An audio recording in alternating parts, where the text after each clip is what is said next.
সেই রসটা কি সবাই আস্বাদন করতে পারে গো? পারে না? পারে না গো। বলবে কেন? আমরা তো সবাই মানুষ, সবাই ভক্ত। ভক্ত না হলে তো বৃন্দাবনে আসেনি না মা? তাহলে সবাই কেন মধুর রস আস্বাদন করতে পারবে না? পারে না গো। কেন পারে না জানো? দেখেছো না তোমাদের এখানে কোনো পুকুর আছে? পুকুরের জল, নদীর জল, গঙ্গার জল, ডাবের জল, সবই কিন্তু জল। সবগুলো হচ্ছে জল। কিন্তু মাগো তুমি গঙ্গা থেকে এক বোতল জল নিয়ে এসে ভালো করে মুখটা আটকিয়ে রেখে দেবে। আরে নদী থেকে এক বোতলে জল এনে মুখটা ভালো করে আটকিয়ে রেখে দেবে। পুকুর থেকে এক বোতলে জল এনে রেখে দেবে। এক মাস পর ওই তিনটি বোতল বের করে দেখবে তিনটি বোতলের কেমন পার্থক্য। পুকুর থেকে যে জলটি আনবে গো মা, সেই জলটা দেখবে যে ঘোলা হয়ে ওর মধ্যে ছোট ছোট পোকা হয়ে গেছে। আর গঙ্গা থেকে যে জলটা এনে ভরে রাখবে দেখবে এক মাস যাওয়াতে জলটা আরো টলটলে হয়ে গেছে।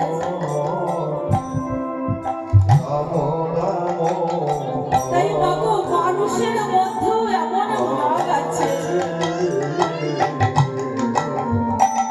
তোমরা গুরুচরণ আশ্রয় করেছো, বৃন্দাবনে এসেছো, তোমরা গঙ্গার মতো পবিত্র হয়ে গেছো। তাই তোমাদের এই দেহ দিয়ে গোবিন্দ সেবা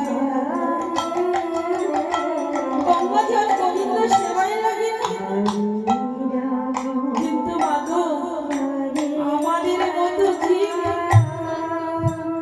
আমাদের মতো বলবো না, আমার মতো যে ওই পুকুরের জলের মতো গো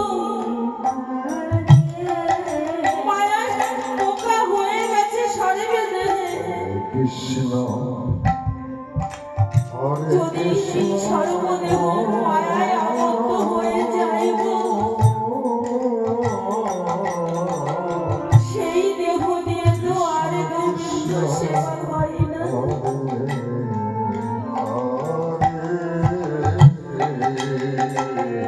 তাই কি করলাম জানো মা, এই বৃন্দাবনে ছুটে ছুটে আসি। যদি কোনোদিন কোনো সময় একটু বৈষ্ণবের চরণে ধরে আমার মস্তকে পড়ে, তাহলে যদি মায়া কাটিয়ে আমার এই দেহ দ্বারা গোবিন্দ সেবা হয়, তাই ছুটে আসে সবাই মিলে সকল বৈষ্ণবের চরণে নিবেদন করব। সবাই আশীর্বাদ করুন যেন এই জন্মে নয় আমি জন্মে জন্মে এইভাবে বৈষ্ণবের চরণে ধরে নিয়ে গোবিন্দ সেবা করতে পারি। নিতাই গৌর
বলেন কি কৃষ্ণ নাম করলে মাগো সকল পাপ ধুয়ে যায়।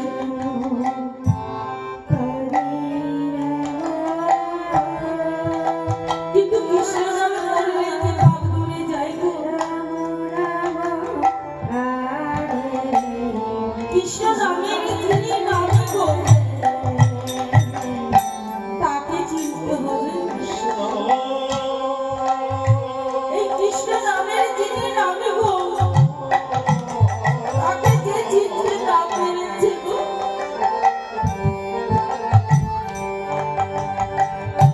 সে তো এই মানব জন্ম নিয়ে বৃথা চলে গেল গো।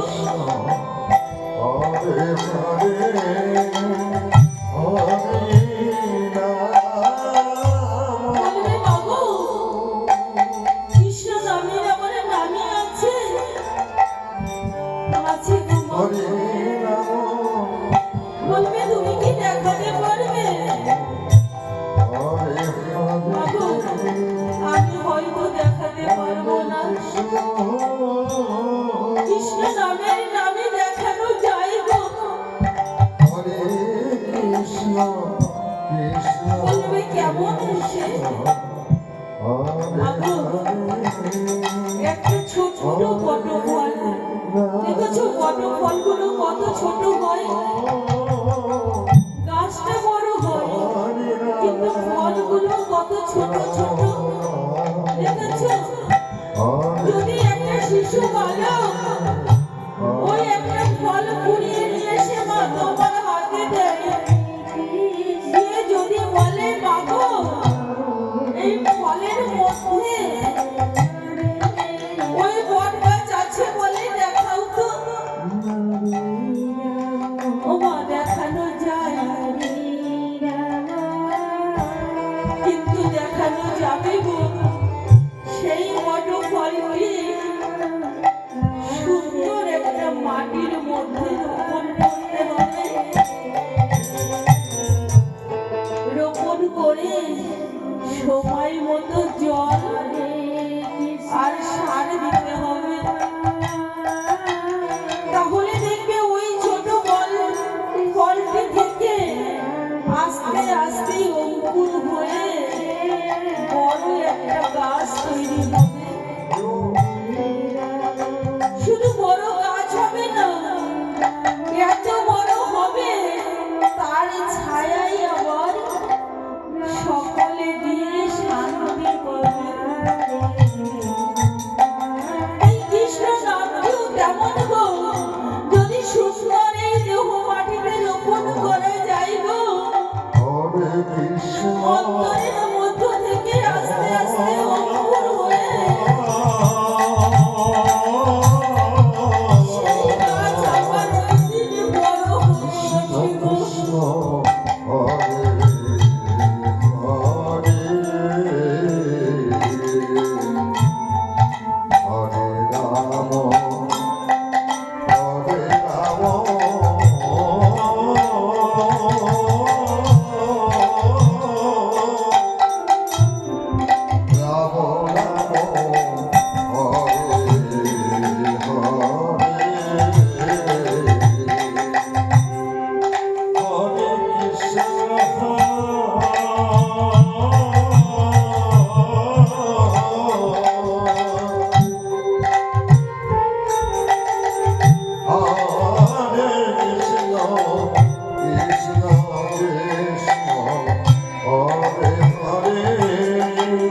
Hare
একটা বড় গাছ আছে গো। যখন জোরে ঝড় আসে তখন ওই গাছের পাতাগুলো সব উড়ে চলে যায় গো। আরে যখন বৃষ্টি আসে ওই মাঠের ঢিলগুলো সব গলে যায়।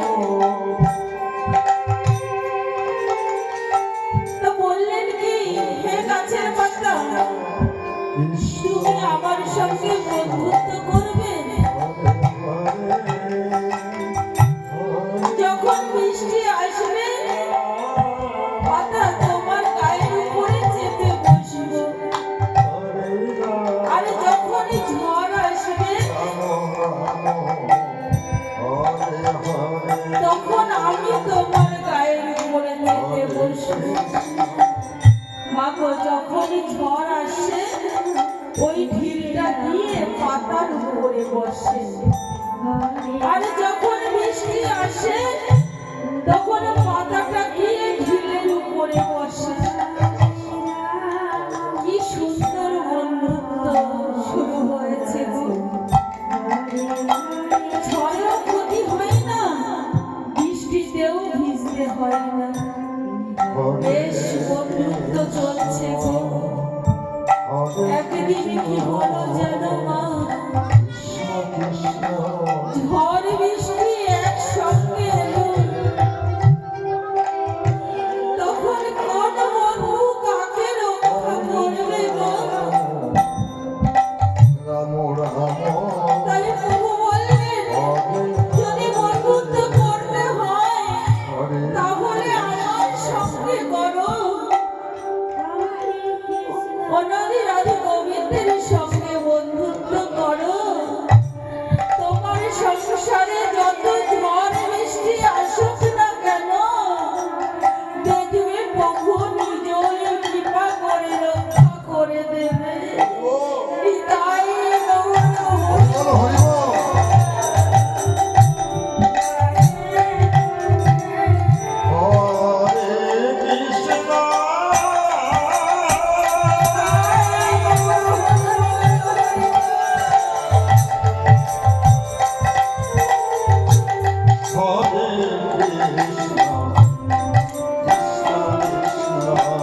Hare